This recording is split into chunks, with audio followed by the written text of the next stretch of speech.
Welcome to the very first session of AGF Educators Fellowship Program Batch 2, a space created for growth, reflection, and reimagining education for today's world. My first question, just to help me understand, why does someone want to become a teacher? And each day I'm learning something.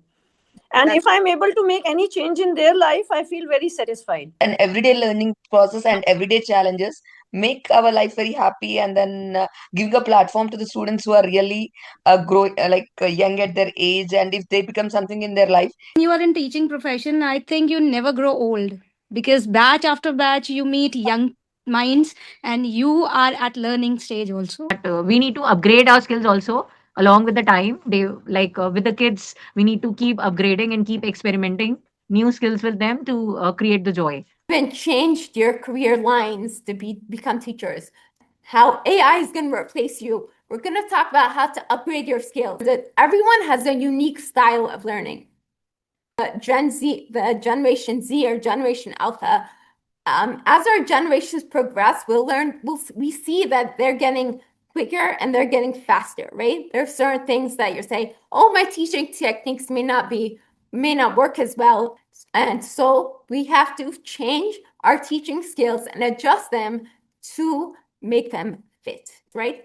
Hard skills are mathematics, Hindi, English, things that are qualified, right? So we can qualify and we can quantify how well they're doing. But then there are also soft skills, right? Discipline, respect, timeliness, compassion. Not just teaching your hard skill, which is in your syllabus. The students are also looking at how, like you mentioned, how you're talking, how you're explaining it, your patience level. They absorb all of this, and this is what then they mirror back into society. So I'm teaching history to 6th to 10th class standard. So sometimes it becomes boring when, I'm teaching.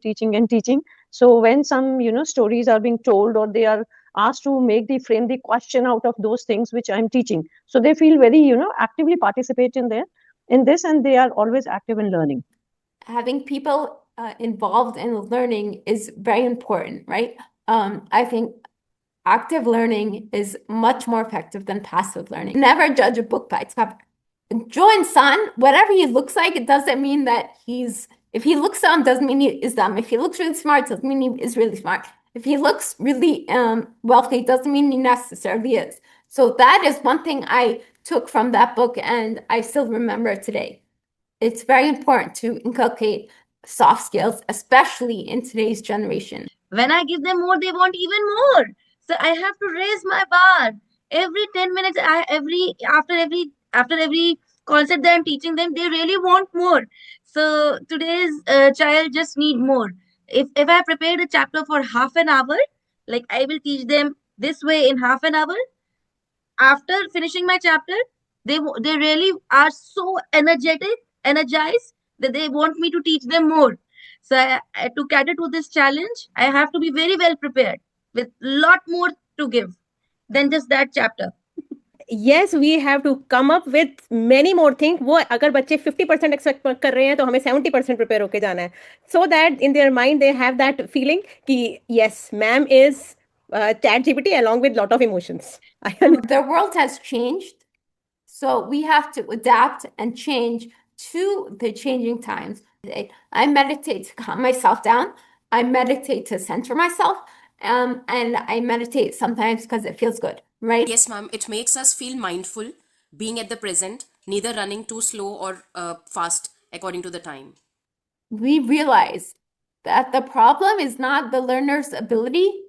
It's that our teaching style doesn't match the person's learning style. In a world moving so quickly, now instead of just learning for the sake of learning, we want to know why we're learning something.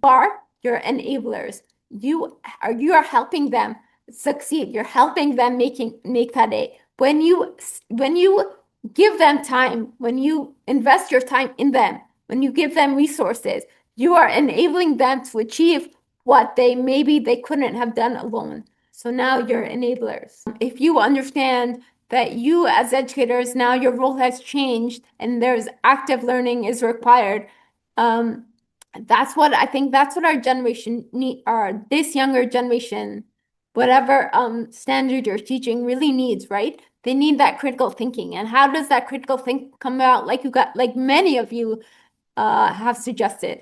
Ma'am, earlier it was like when we were going to school, the teacher was like just opening the book, reading it, writing on chalk, explaining everything. Same way it was with maths. When we were learning maths, it was just 2 plus 2 is equal to 4.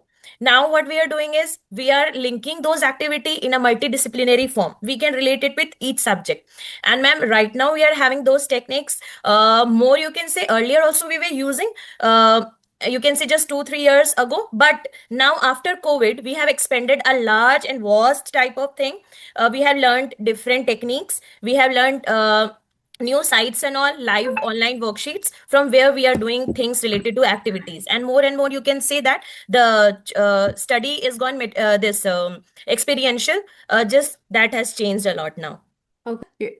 There are a lot of educators out there that see AI as taking over their roles, even in the professional world, right? There's a lot of talk on news that AI is, it's not going to take over content creation or writing or software engineering. For education, that's not true, because we're not competing with technology. We're here to humanize education. So what I used to do, I used to teach the student only once. And after that, I tell them that you are the teachers. Now they have to vote, and 5 students at a time need to repeat the same topic. Fine. 20 years down the line, last month, the child has met me and she said that, ma'am, I realized that the opportunity you gave me as a teacher, मैंने सबसे अच्छा उस time पे पढ़ा था. Today's learners are vastly different from yesterday's learners. Each student is different. Everyone is going to have a different learning ability. That I want to emphasize that you guys are not just teachers. You're human. You shape human minds. You guys influence more than marks. You influence the soft skills, right? Confidence, worldview, self-belief. And without these things, believe me, success is not as sweet as success should be. It's not just a linear. It's not just to educate. Your real job is you're shaping humans. The role of the educator is no longer so linear. It's more dynamic. So your role is now not diminished by AI or by any other digitalization. It's more enhanced. It's more important. So you guys are the facilitators of making our next generation. And I think we all want our next generation to bring more peace to the world, to bring more prosperity to the world, to bring more compassion to the world, or at least that's what I am trying to do. And I think if we can all come together with that same intention, I think we can all get there just that much easier. The importance of your role, right? It's not just a teacher that goes to school to teach a classroom from 9 to 11 and then 12 to 1. You guys are really molding and shaping young minds that can take us into the next century. So these days, education is not really about creating those perfect straight A students that get 95% marks.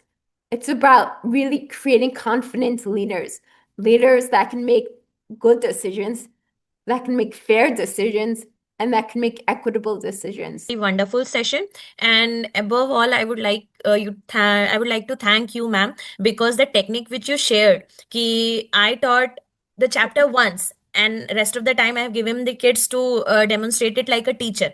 I generally take a very lower class, ma'am, but this idea of yours really impressed me, and I was ki theek hai, ab I will teach them and then I will engage them to tell. The 21st Century Educator. Your journey and insights reminded us that education today is about purpose, empathy, and impact, not just performance.